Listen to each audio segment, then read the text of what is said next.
Here, give them a hand. Thank y'all for being with us. Glad you're here. It wasn't for you, Barclay. We have, it looks like we have about 12 people. In the interest of time, we're up against another committee meeting. We're gonna give y'all about 2 minutes each on the, public hearing. And with that, we're gonna call the first bill on the calendar. Senate Bill 110 by Senator Williams. All right, Senator Williams, short explanation, and we'll get into public hearing.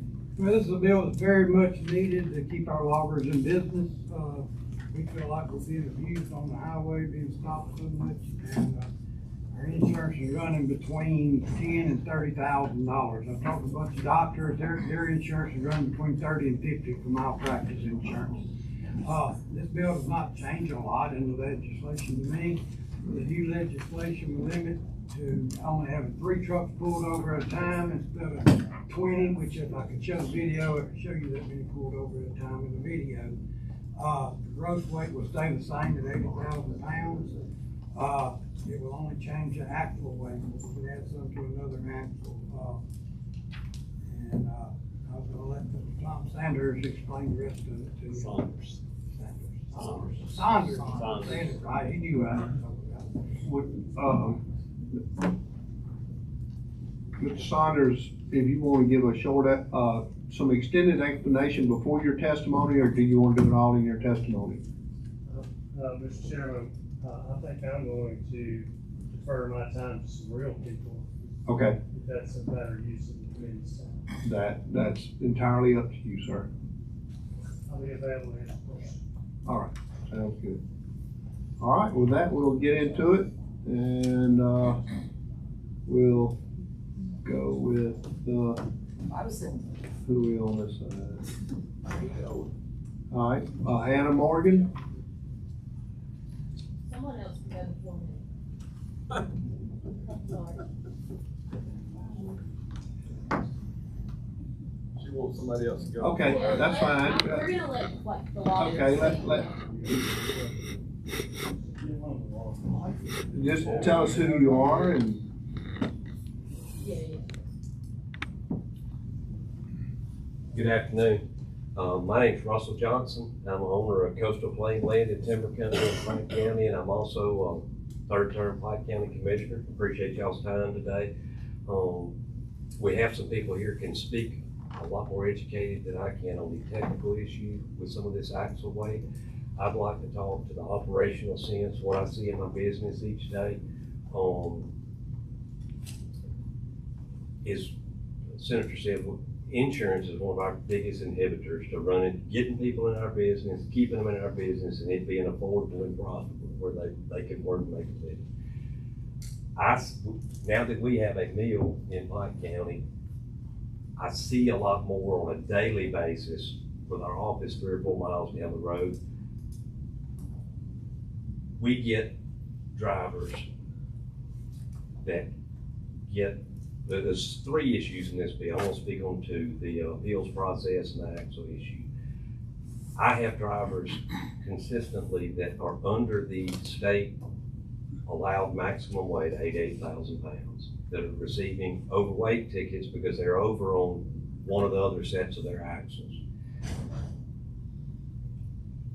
That's probably 1 or 2 minutes will give me, but whether we're hauling poles, really long saw timber, really short pulpwood, it depends on the type of wood you're loading and the facility is being hauled to and how they unload you, how we can load the truck. If Alabama Power orders 80-foot poles from T.R. Miller, they don't want them 42-foot or 82-foot. They want them 80-foot long. Well, I can't put the butt of it up over the cab of the truck to lower my axle weight to get the brute. I myself, multiple contractors of mine have made the investment in inwood scales, onboard scales on the trucks. You know, I'm talking owner-operators that are subs of mine that are working 6 days a week to make a $50,000-$60,000 income that saved up $15,000 to put a set of scales on the truck they drive every day to try to do it right. And they're getting these over axle tickets, and when they show up on their cab score and their insurance, they might as well have been hauling 120,000 pounds down the road. Thank you, Mr. Russell. Yep, am I 2 minutes up? Yeah, But that's, we may come Yep, back to yep. you, we don't have that many on the other side. Sam Adams. Just let us know who you're with, Sam. Yes, sir. Sam Adams with Aaliyah, Governmental Affairs Director. Got some of our folks, Colonel John Archer, Director of Public Safety, and Sergeant Taylor with our Motor Carrier Safety Unit. Also got Lieutenant Zimmerman here with me that can answer questions if needed. They are the experts. I'm here to tell you just a little bit about some of our concerns that cause us to strongly oppose this bill. Then I'll go back to public safety. I'll tell you a little bit about why the weight enforcement matters.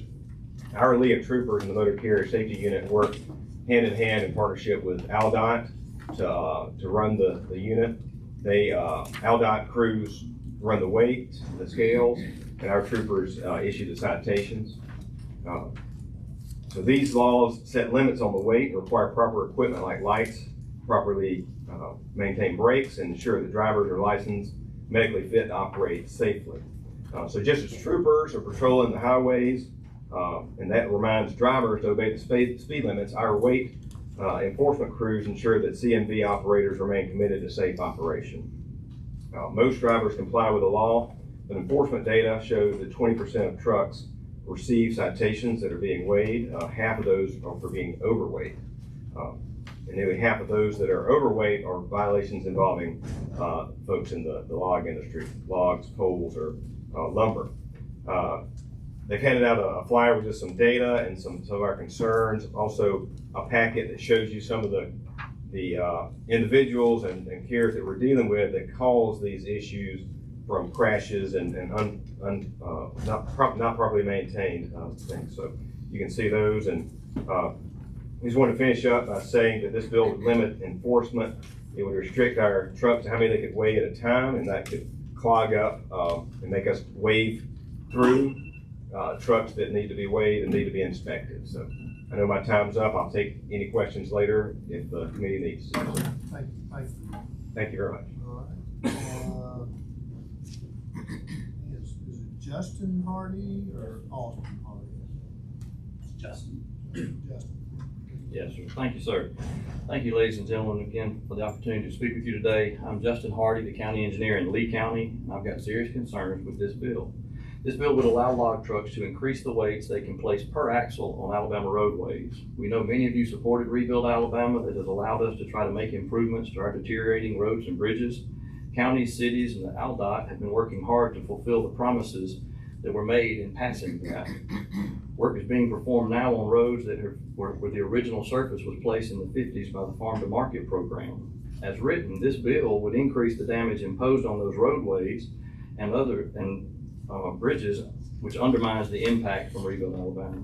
My family and I own forest land in Alabama, and we know the importance the forestry industry is to this state and the state's economy and to the thousands of families that rely on it. But just like Alabama and Alabama families rely on the forest industry relies on a good, solid transportation system. In Alabama currently, there are 1,920 posted county bridges that restrict to travel under today's standards. Every time a bridge is posted, it sends vehicles on other routes they wouldn't have to travel. Has the AFA or others supporting this bill thought to review the impact it would have on rural bridges that they rely on and the additional costs the detours will bring to their operations? Hopefully you are aware of the Rural Bridge Grant Initiative the AFA and the Alabama Forestry Commission created to help counties replace weight-restricted bridges. Help me understand why an industry acknowledging such a statewide problem, and they created an initiative to help repair it, now bring forth a bill that would only further damage those bridges and add to the list that will restrict their travel. Questions I have about this is, can anyone assure Lee County or other counties in the state that other industries won't want to do the same and be allowed to impose more damage on our roadways? How are the savings and benefits purported for the AFA's association and industry not applicable to other industries as well? What stops this from applying to them on our trucks, on those trucks on our roads? Thank you, sir.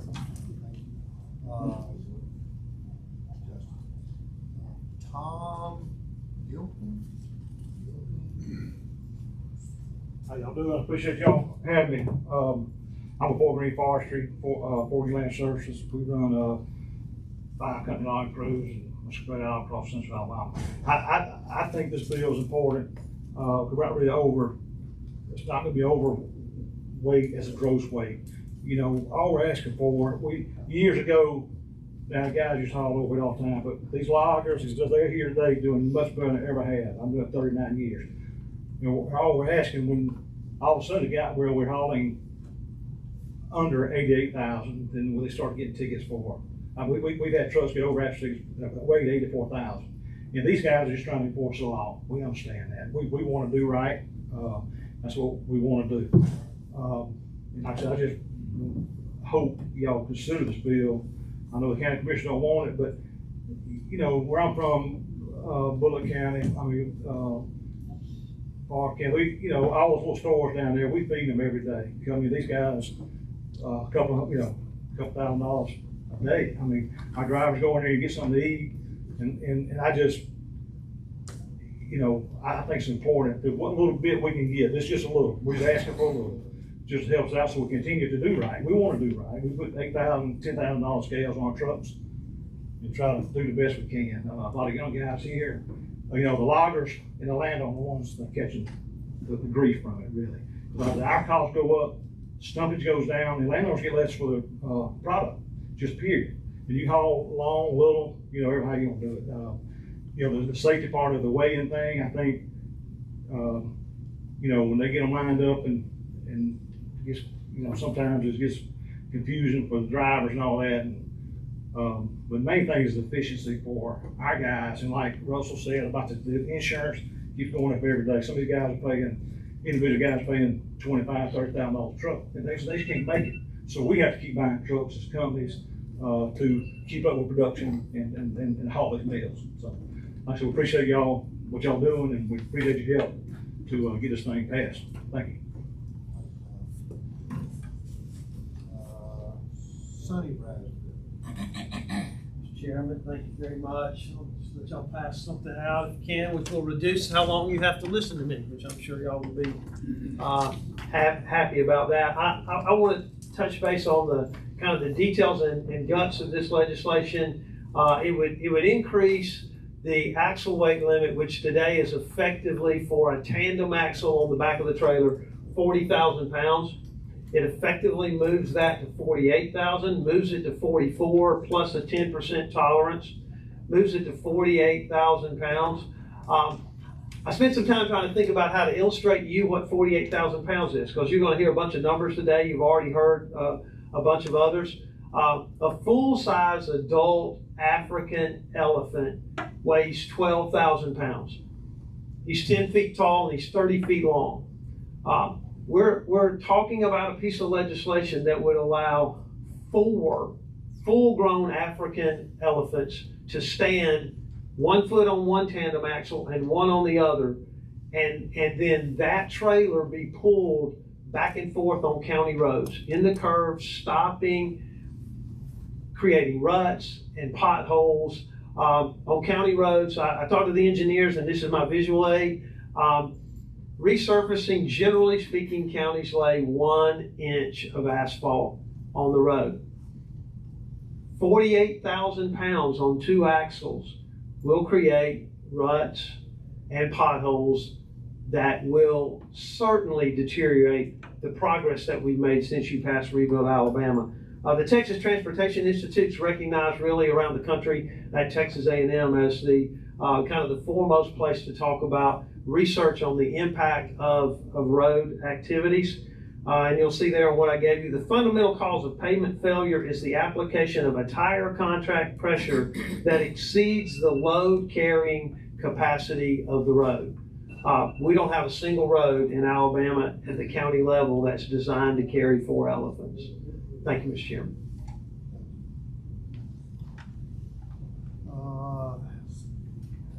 Skylar Clark. Thank you, Senators, for your time. My name is Skylar Clark. I'm the owner of Heritage Timber Company in Pittsview, Alabama. We cut timber at Barber and Russell and across the river into Georgia as well. So there's a few things that this bill, I'm also, on the AFA board. And so myself and Tom and several other loggers here kind of drafted a portion of this bill to address some common concerns that we had, not only from our area, but all across the state. So the first thing that we looked at was we're getting a lot of tickets where these trucks are under gross weight, so under 88,000 pounds, and we're getting an over axle ticket. So the code doesn't define the axle weights extremely well. So part of this bill is to clarify the axle weights, clarify the definition in the code. Earlier, someone spoke that the code will allow you to haul 40,000 pounds. Actually, the code reads that you're only allowed to haul 34,000 pounds on any set of tandem, but each axle is rated for 20,000 pounds currently. So 20 and 20 is 40, not 34. So we need a definition or some clarity in that respect. The second thing, Pitts trailers, Magnolia trailers, McClendon log trailers. Pitts is the largest trailer manufacturer in the world. Jeff Pitts is the owner. He lives 5 miles down the road from my house. Spoke with him earlier. He builds the same exact trailer that he sells in North Carolina, in Virginia, in Florida, in Tennessee, and in Alabama. That trailer is rated with 25,000 pound axles built on it, each axle. So increasing this axle limit is basically just to give us a little bit more tolerance, because our system is broken in a way for the forestry industry. We're encouraged to haul the legal limit, which is 80,000 pounds.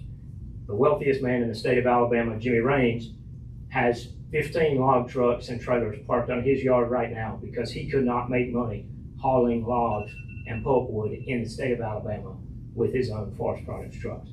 Therefore, we need an increase in this axle weight so we quit getting these tickets that are penalizing us, costing us time and effort and everything else. We have to take a driver out of service. The owner of the business has to show up for court, and there's no system where there's checks and balances in place. So I just want to remind y'all that, like I said, the owner of Pitts Trailers, he builds the same trailers. There's other states. North Carolina, for example, has a 90,000 pound limit. We're not trying to increase our overall. Our overall is still going to remain at 88,000. The damage to the road will occur because of bad apples that try to haul over 88,000. I can't control that. None of the other loggers in this room can control that. We can control what we do, and we try to load legally. We try to haul as much as we can to be as efficient as possible, but we're not trying to increase the overall gross of 88,000. So, thank you for your time. George Connor? George Connor, yes, sir. Thank you, Mr. Chairman. My name is George Connor. I'm Deputy Director for Operations at Alabama DOT. Here speaking on behalf of myself, Director Cooper, and Chief Engineer Ed Austin. Thank you and the members of the committee for this chance to share information. One of the things I think is very important the committee understand is that roads and bridges don't know what the total weight of the vehicle is. They know the weight of the axle at the point it's pressing on it. 4 axles each equally loaded versus 1 axle carrying 50% of all the load. It's a very different impact. It's something to keep in mind. I could explain that whole lot more, but I'd be getting down into the weeds. In a meeting yesterday, Representative Givens and Senator Williams asked the parties involved if there were any opportunities to reach a consensus or a compromise on elements of this bill that we could move forward with. And I committed to them that ALDOT would do that, and I've come prepared to share a couple of those today. You heard the owners talk about, correctly so, about when somebody orders a pole to a specified length, they do not have the option of shipping 2 shorter poles to make the axle weights more balanced and then putting them together. If this bill were to limit the axle tandem increases specifically to that business case, ALDOT is prepared to work towards a solution that would benefit that industry while still maintaining proper protection for our infrastructure. Secondly, the other part of the bill has to do with the appeals process and streamlining the enforcement. So to that point, ALDOT is committing under the Director Cooper's direction to me, that we will be prepared and happy to build permanent weigh stations at or near the points of entry for high volume log truck in order to, first of all, minimize the number of places where portable scales are used, because the permanent scales are what's used in an appeal. And secondly, to streamline the process, it's much quicker to weigh on a set of permanent scales than it is on a set of portable scales. So what you see in front of you is not meant, we don't represent that as exhaustive, but we have mapped out a number of those locations where we would propose to do that, with the first three, numbered 1, 2, and 3, labeled there. We've estimated the cost, and we've looked at some of the preliminary sites. And so that is our two provisions, or two offers, if you will, to reach a consensus with this bill to help with the intended purpose of it as described by those who have spoken in support of it. I'll be happy to answer any questions. Thank you for this time. Thank you. Ford Green Forestry? He's already. Was that, oh, okay. CPCT, Pike County? He started off speaking. Okay, all right. Heritage from Russell County, sorry. That was me. Yes, sir. All right. Tom Simon.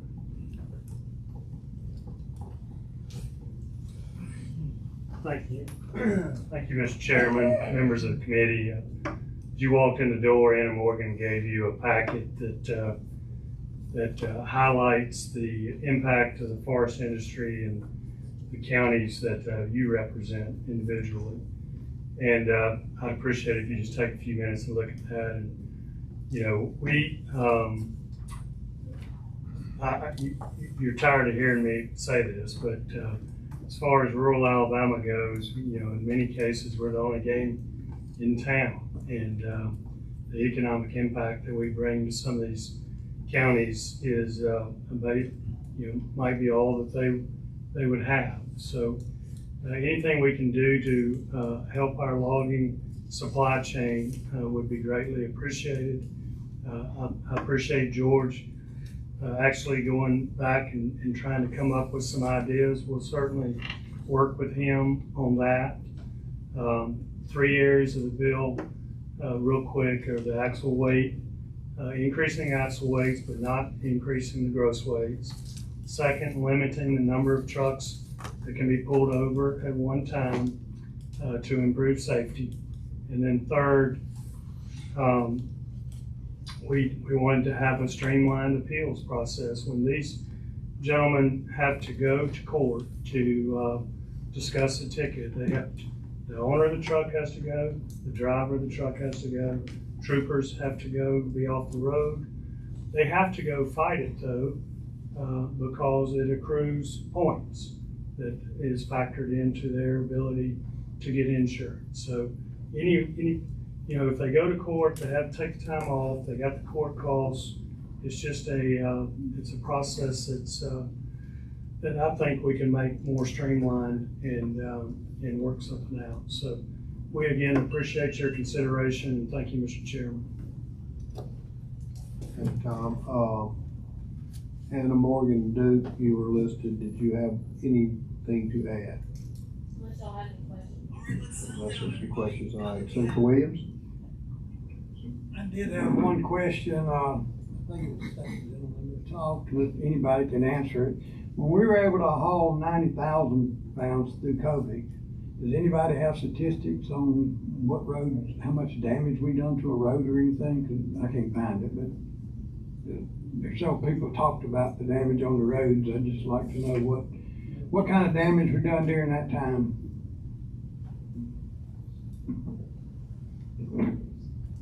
Chairman George Connor from MalDOT.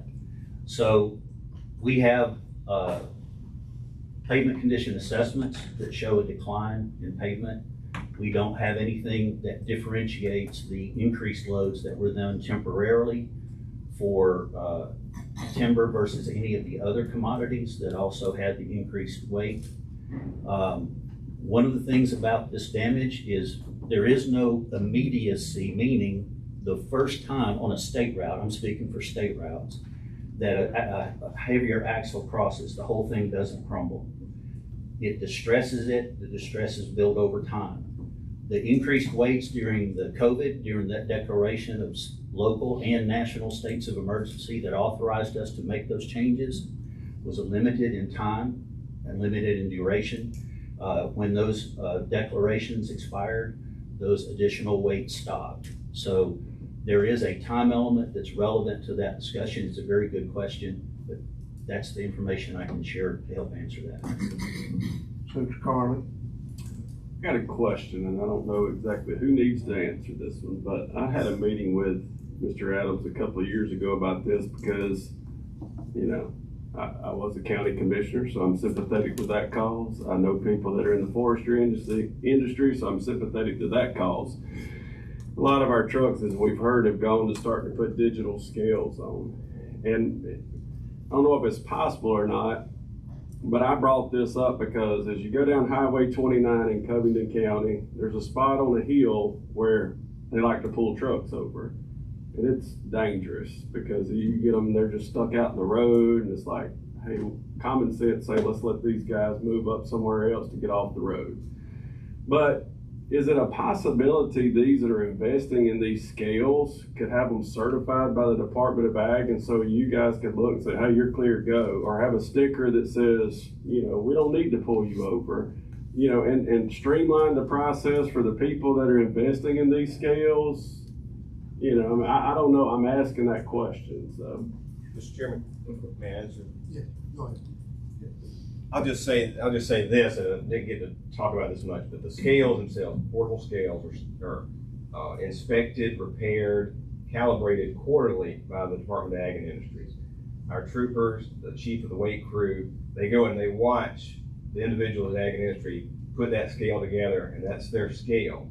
So when they go to court, they can swear that that scale was calibrated on a certain day. That's their certification. They have no such ability to certify anybody else's scale. All right, we pushing up against the time frame, so if we could, at this time, I'd like to go ahead and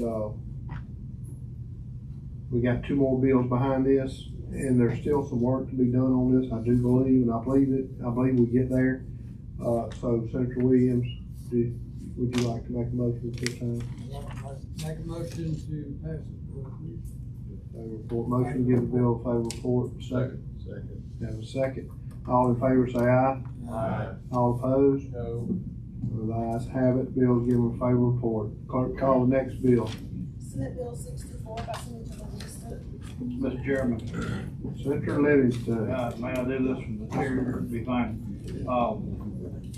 In the Tennessee River Valley or the Connersville Lake Valley, we have an aquatic weed issue, and have had a number of entrepreneurs come out and start cutting the weed, which is allowed to drift, and it would create acres of weed banks in the river. And this bill would simply require that if you cut it, that you remove it and set it out on some land agreed to let it dry out. Once it's dry, it's nothing. So that's what the bill does. We do have an amendment that we need to add on. If I could offer the amendment. We good with the amendment. You want to explain the amendment? The amendment was some language that the Department of Conservation wanted, that actually they put it in the other bill, and when I grabbed the bill to have it done, I just grabbed the wrong bill. So this makes everybody happy. They've been real good to work with us, along with Lance, not Lance, but ADAM has been good to work with us on this as far as being trying to do this. So it just is some technical language that they have. Amendment offered by the sponsor, seconded by Senator Kitchen. All in favor say aye. Aye. All right, the amendment's adopted. Now we're on the bill. Bill for favorable by Senator Price, second by Senator Kitchen. All in favor say aye. Aye. All opposed? All right. Congratulations, Mr. Thank you, Mr. Chairman. Chairman. All right, Senator Melson is ill and not here today, but this is a non-controversial bill that I think Senator Stutz is actually gonna handle it, so you know it's okay. No. Senator Stutz, you wanna give a brief explanation? Did you get your amendment ready or? Well, I did not, but we'll talk about that on the floor. I appreciate it, and I assured Senator Melson that, I was not gonna object to, excusing absent senators today so he can get paid for not being here. But his bill is really straightforward. There are a lot of places in the state where, particularly in North Alabama, where some areas were flooded by a lake after a dam was built, and there were roads that went down through the area where the lake ended up being formed. And now on both sides of the lake, there's simply a dead-end road there that goes to nowhere. And so his bill would allow on any road where the road is completely closed like that the landowners on either side could agree, and then the road would be permanently closed and the land deeded back to the landowners. The amendment that I have is that if one landowner wants to do it, they could do it to the middle of the right of way. So it's simply allowing land that was taken by maybe eminent domain or. This is basically abandoned road. It's an abandoned road, and it would allow the landowners on each side to reclaim the right of way into their property. Go back to the landowner with that. So I'll be glad to answer any questions anyone has about it. Senator Jones. This is not so much question rather than a statement. I just, I'm gonna have some possible changes on the floor. I need to talk with the sponsor. We are working right now with Sweet Charles, Alabama to identify underutilized roads right now to convert to trails where we don't have to go and take other land or use other land to make trails. And one of the things we've identified in this process is low volume roads where you might have 3 or 4 cars a day, but it's scenic and it's rural and you can utilize them for trails. So I want to think through this before whatever we need to do today, Chairman, that's fine, but I'm gonna be a no today, but I want to talk with the sponsor because I think there's some possibility that what this is doing can be utilized with what we're trying to do so that we can do things without having to reinvent the wheel and go acquire other land and go do other things when it's already there. We do the same thing with rails, by the way. And I know it's not your bill, but what is the current process for, vacating a road? I mean, if you don't know, that's fine. I don't know for sure as far as statewide. Yeah, I just asked that question because at a county level, I know what we used to have in our county was like all landowners had to sign off on it because you didn't, before you could kind of close that section of the road, and if they didn't, then, you tried to give deference to the one that didn't, for there's a reason. Maybe they were using that for public access to get to their property. That was the only way they could, but I'd just be interested to know. Yeah, it's, like I said, you have to get the landowners to agree. Now, this is just trying to streamline the process, as I understand it, Senator Melton. Yeah, and I think it also, this is basically for stuff that's unusable. So, and I think, going to Josh's point, I think the county's eager to get rid of them if they can, because they don't want to keep maintaining them. But on the other hand, we need to make sure that, if there's opportunities there that we're missing, we don't want to do that. But anyway. And what you often end up happening though is a road that dead ends way down in the woods somewhere, goes nowhere, and it's just a dead end spot for a hangout for nefarious activities to go on. Not to belabor the point, I like your amendment because in reading it, both landowners had to agree, or had to be a landowner that had property on both sides. So I like that amendment. Second thing, I'm going to talk to Senator Melson about this, is to incorporate abandoned railroad beds into that tracks. I know there's some around where the tracks have been pulled up, and we may want to look at that. So just needs to. With that, I'd move favorable. Second for Senator Price. All in favor, say aye. Aye. All opposed? Yeah. Ayes have it. Thank you, gentlemen.